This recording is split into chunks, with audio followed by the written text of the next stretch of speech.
చెప్పాను.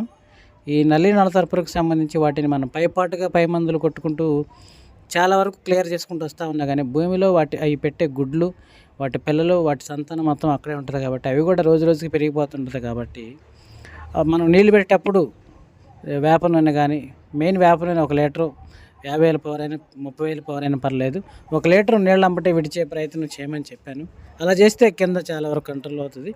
బట్ పైపాటుగా కూడా మనం కొట్టే వాటిలో 10,000 పీపీఎం వేప నూనె ఒక హాఫ్ లీటరు, అలాగే మోనోక్రోటోఫాస్ ఒక హాఫ్ లీటరు, ఇవి కూడా మీరు స్ప్రే చేయండి. ఎందుకంటే మధ్యలో ఒకసారి ఇవి కూడా మనం స్ప్రే చేయగలిగితే బాగుంటుంది. గ్రోత్ అని అడుగుతున్నారు, మెద్దన లేదని. ఈ నల్లి నలతరపునంతకాలం గ్రోత్ అనేది మందగిస్తుంది. మేబీ వచ్చినా కానీ మళ్ళీ సమస్య పెరుగుతుంది. ఎందుకంటే తీపి పంట వల్ల మళ్ళీ ఇంకా రసం పీల్చి మళ్ళీ ఎక్కువైపోతుంటుంది వాటి సంతానం, వాటి దాడి. సో అందుకని మీరు